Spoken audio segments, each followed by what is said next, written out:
Moving back to my childhood home wasn't something I ever planned to do. I left this place years ago, swearing I'd never return. But life has a way of pulling you back to places you thought you'd left behind. My name is Daniel Carter. I'm 34 years old, a single father, and right now, I feel more lost than I ever have before. A few months ago, everything changed. My wife Emily passed away after a long battle with cancer. She was the strong one, the glue that held everything together. Without her, I feel like I'm just drifting through life, trying to make sense of it all. Our son, Eli, is only 5, too young to fully understand, but I know he feels it too. We packed up our things and moved back to the house where I grew up, a small, creaky place next door to my parents. It's not much, but for now, it's home. Eli has always been a bright and energetic kid. He sees the world differently, with so much wonder and curiosity. His favorite thing in the world is his stuffed clownfish, Big Finn. It's old and worn out, but he never goes anywhere without it. I often catch him talking to it like it's his best friend, and honestly, I don't mind. Kids have a way of finding comfort in the smallest things. I wish I could be more like that. This town hasn't changed much since I left. The same quiet streets, the same familiar faces at the grocery store who smile politely but can't hide their curiosity. They always ask the same questions. "How have you been, Daniel? What brings you back?" I give them the same answers, polite but distant. "Just needed a fresh start," I say, even though the truth is more complicated. Living next door to my parents isn't easy. They mean well, but they still see me as the kid I used to be. My dad believes that any problem can be fixed with hard work and stubbornness. My mom fusses over Eli, making sure he's eating enough, wearing warm clothes, and never running around barefoot. I appreciate their help, but it's hard not to feel like I'm failing when I have to rely on them. The house feels different now. The walls hold old memories, some good, some not so much. The floors creak in ways I don't remember, and at night, I lie awake staring at the ceiling, listening to the sounds of a house that seems almost alive. Eli, on the other hand, has settled in quickly. To him, it's all one big adventure. I wish I could share his excitement, but something about this place doesn't sit right with me. The first thing I noticed was the smell, a damp, musty scent that clung to the air no matter how many windows I opened. My parents swore they kept the place clean, but it still feels stale, like it's been holding its breath for years. Then there's the mold. Small, dark patches creeping along the baseboards and behind furniture. I scrub them away, but they always seem to come back. Eli doesn't seem to notice. He spends most of his time playing in his room or exploring the house with Big Finn by his side. But lately I've heard him talking to someone when he's alone. At first I thought he was just playing pretend, but then he mentioned something that made my skin crawl. He said he has a new friend, someone who lives inside the walls. I laughed it off at first. Kids have wild imaginations after all, but the way Eli talks about him, it feels different. He calls him Wallman, and according to Eli, he only talks when I'm not around. It's probably nothing, just a phase, but I can't shake this uneasy feeling in my chest. Something about this house doesn't feel right. I keep telling myself that we just need time to adjust, that it's just the stress of everything catching up with me. But deep down, I can't help but wonder, did I make a mistake bringing Eli here? At first, it was easy to dismiss the strange things happening around the house. I was too busy trying to keep things together, unpacking boxes, looking for work, and making sure Eli was adjusting. But the feeling of unease never really went away. The house had this heavy silence, like it was waiting for something. Every now and then I'd catch a sound, soft scratching behind the walls, or a faint tapping when I was alone. I told myself it was just the house settling, but deep down I wasn't so sure. Eli, on the other hand, seemed completely at ease. He spent hours playing with Big Finn, building block towers and chattering away to his imaginary friend. Wallman says Big Finn needs a bath, he said one afternoon while I was fixing a loose kitchen cabinet. I glanced over at him and smiled. Oh yeah? And what else does Wallman say? Eli shrugged and went back to his toys. He says he doesn't like the new smell in the house. I tried to laugh it off, but something about the way he said it sent a chill down my spine. Later that day, while cleaning up, I found a small patch of mold growing near the base of the living room wall. It was dark and sticky, spreading out like tiny fingers across the paint. I grabbed a sponge and some cleaner and scrubbed it off, but the stain didn't budge. The next morning I found another patch, this time in the hallway outside Eli's room. It didn't make any sense. There weren't any leaks, and the air felt dry, yet the mold kept spreading. I decided I'd have to check the plumbing or maybe the roof, but with everything else going on, it got pushed to the back of my mind. It wasn't just the mold that bothered me. Eli had started to act a little different. He was still his happy, energetic self most of the time, but sometimes I'd find him staring at the walls, his little hands resting against them like he was listening to something. When I asked him what he was doing, he'd just smile and say, "Wallman's talking to me." One evening, as I was cleaning up after dinner, Eli walked into the kitchen clutching Big Finn. He looked up at me with wide eyes and whispered, "Wallman says there's a secret room under the stairs." My hands froze over the sink. "What secret room, buddy?" I asked, keeping my voice calm. Eli shrugged. "He says it's full of old things." I checked under the stairs that night, expecting to find nothing but dust and forgotten junk. But as I moved boxes aside, I found a small wooden hatch I didn't remember being there before. It was old, the paint around it peeling, and when I pulled it open, a cold draft hit me in the face. Inside, I found a stack of old newspapers and a few rusted tools. Nothing unusual, but something about it felt wrong. I quickly shut it and told myself it was just an old storage space I'd forgotten about. As the days went by, things kept getting stranger. Eli would come to me with stories about kids who used to live here, a boy named Charlie and a girl named Rosie. When I asked my mom about them, she just shook her head and said she didn't know anyone by those names. "You know how kids are," she said, smiling, "always making things up." But it didn't feel like something Eli was making up. The details he shared were too specific, too real. Charlie had a red wagon, he told me one night before bed, and Rosie liked to draw flowers, but not pink ones, only purple. I couldn't remember ever mentioning those names before, and I knew for a fact Eli hadn't seen any pictures of past owners. One night, after putting Eli to sleep, I went into the garage to grab some tools. As I moved things around, I noticed something tucked behind an old box of paint cans, a small pile of bones, bleached white and brittle. I froze, staring at them. They looked too small to be human, maybe from an animal. Still, the sight of them hidden like that unsettled me. I didn't want to jump to conclusions. I threw the bones in the trash, telling myself they were probably left there years ago, maybe from some old pest problem. But as I went back inside, I couldn't shake the feeling that something was very wrong with this house, and that feeling only got worse as the days passed. The more time we spent in the house, the more I realized something wasn't right. The mold kept spreading, creeping across the walls no matter how many times I scrubbed it away. It was in the kitchen, the hallway, even in Eli's bedroom. Some nights I'd lie awake, staring at the ceiling, feeling like the house was breathing around me. The air always felt thick, heavy, like it was holding on to something. Eli kept talking about Wallman, and it wasn't just casual anymore. He spoke about him like he was real, like he was someone he trusted. "Wallman doesn't like the kitchen," he told me one morning while I made breakfast.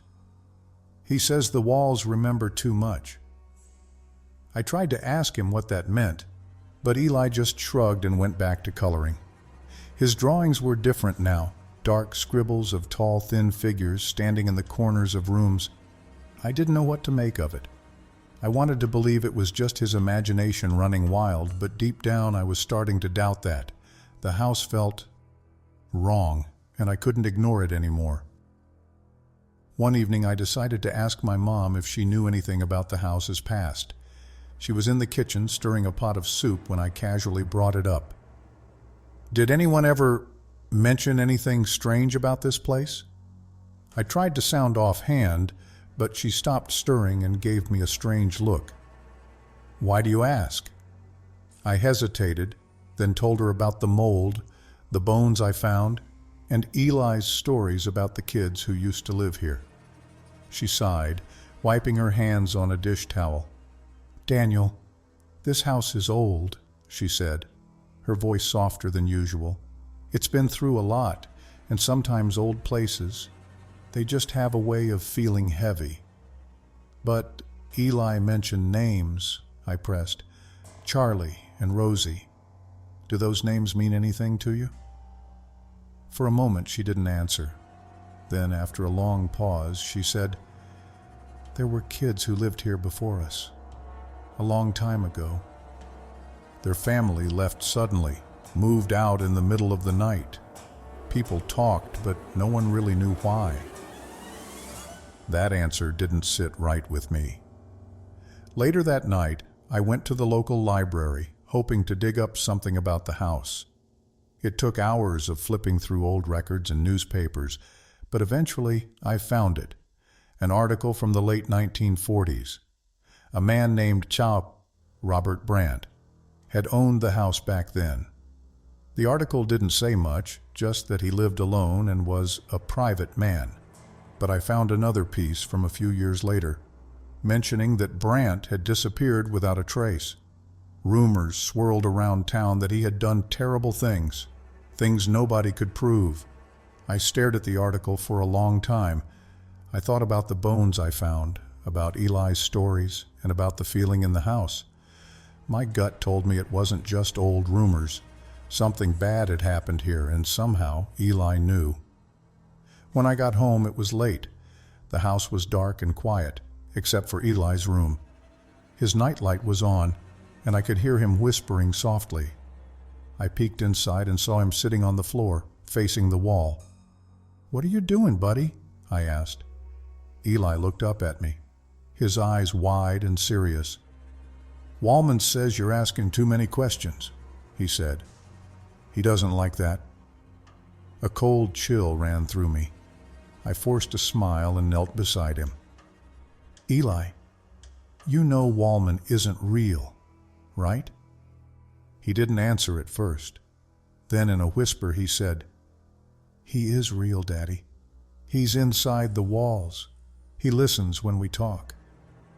That night, I barely slept. I couldn't stop thinking about what Eli had said. I told myself it was just a child's imagination, but deep down, I knew better. Something was in this house, something that had been here long before us, and it wasn't going to leave quietly. As the days passed, the house seemed to change. The mold was no longer just creeping along the baseboards and walls. It was growing in strange patterns, almost like it was forming shapes. I tried to ignore it, but it was getting harder. No matter how much I scrubbed, it always came back, darker, thicker, spreading like a sickness through the house. Eli was changing too. He wasn't his usual cheerful self anymore. He still played with Big Finn, but he spoke less and spent more time staring at the walls, listening. One night, I found him standing in the hallway in the dark, his tiny hands pressed against the wall. "What are you doing, buddy?"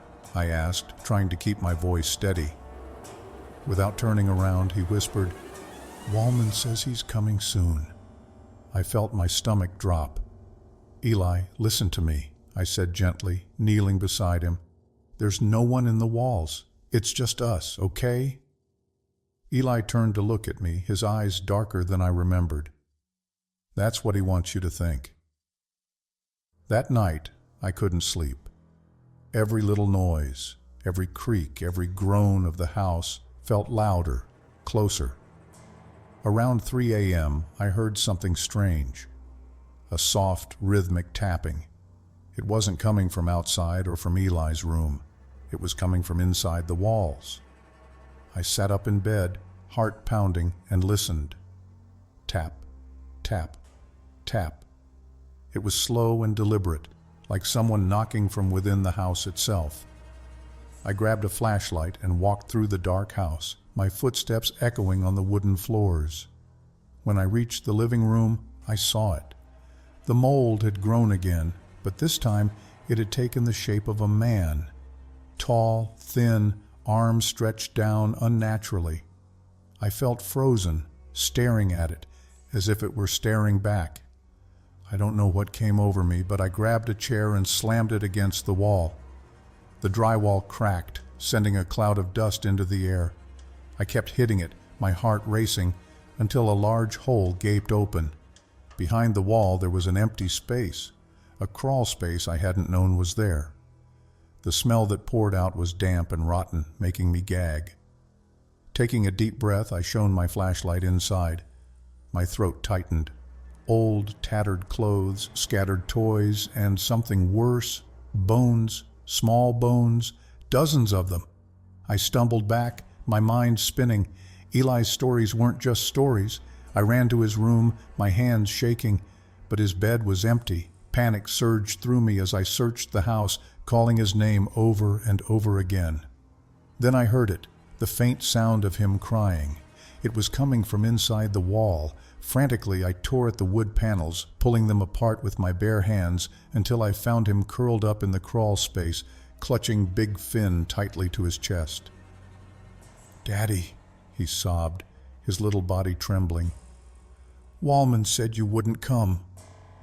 I pulled him out, holding him close, whispering that everything was going to be okay. But I knew it wasn't. I could feel it. Whatever was in this house didn't want us to leave. It wanted him. I didn't waste another second. I grabbed a bag, stuffed it with a few clothes, and carried Eli out to the car. I didn't even look back as I drove away. The house stood there in the rearview mirror, dark and silent, but I could feel it watching us, and I knew Wallman wasn't done with us yet. We didn't stop driving until we were miles away from that house. Eli sat in the back seat, his arms wrapped tightly around Big Finn, his eyes wide and silent. I kept checking the rearview mirror, half expecting to see something chasing us, but the road behind us was empty. My hands were shaking on the wheel, and my thoughts were racing. What had I seen? What had been inside those walls all this time? We ended up at my brother's house a few towns over. Uncle Dan welcomed us with open arms, though I could tell he saw the fear in my eyes. He didn't ask many questions, just led us inside and made Eli a cup of warm milk while I sat at the kitchen table, trying to make sense of it all. That night, as Eli slept soundly for the first time in weeks, I sat alone in the dim light of Dan's living room, scrolling through articles on my phone. I dug deeper into the history of the house, searching for anything I might have missed. It didn't take long to find it. An old news clipping from the 1940s mentioned Robert Brandt again, how he had been suspected of terrible things but never charged. The article suggested that missing people had been linked to the house, travelers passing through town who were never seen again. And then I found a list of names. Among them, Charlie and Rosie. I felt my stomach twist. Eli had never heard those names from me, from anyone. But somehow, he knew. A week passed and I started looking for a new place to live. I found a small apartment, nothing fancy but clean and far away from that house. Eli seemed to like it. He decorated his new room with his drawings and hung up a poster of sea creatures we found at a thrift store. Big Finn sat proudly on his bed, just like always. For a while, things felt normal again. The air in our new place was light, the walls were clean, and Eli laughed more often. I finally felt like I could breathe. But deep down, I couldn't forget what happened. And I knew Eli hadn't either. One evening, while we were getting ready for bed, I decided it was time to wash Big Finn. The poor thing had been through a lot, and I thought a fresh start should include a clean toy. Eli was hesitant at first, but eventually agreed. We filled the sink with warm, soapy water and gently placed the stuffed clownfish inside. Eli stood on a stool beside me, carefully scrubbing it with a washcloth. Halfway through, he looked up at me with a serious expression. "Daddy?" "Yeah, buddy?" "I'm sorry I didn't tell Wallman to go away." I felt a lump in my throat but forced a smile. "You don't have to be sorry, kiddo. It wasn't your fault." He nodded, looking down at Big Finn. "Do you think he'll find us?" I knelt beside him, wrapping an arm around his small shoulders. "No, buddy. We're safe now." Eli seemed to accept that. But as we finished rinsing Big Finn, I caught him glancing at the wall behind us, just for a second. That night I lay in bed, staring at the ceiling, just like I had in the old house. I told myself that we were okay, that it was all over. But deep down, I couldn't shake the feeling that something was still watching. A few nights later, as I tucked Eli into bed, I noticed something strange. On the wall near his bed there was a small, dark stain. It was tiny, barely the size of a coin, but it was there. My chest tightened, and for a long moment I just stood there staring at it. Then I turned off the light and quietly closed the door. I tell myself it's nothing, just a shadow, just my imagination, but I know better now. Some things don't stay buried, and some things never really leave.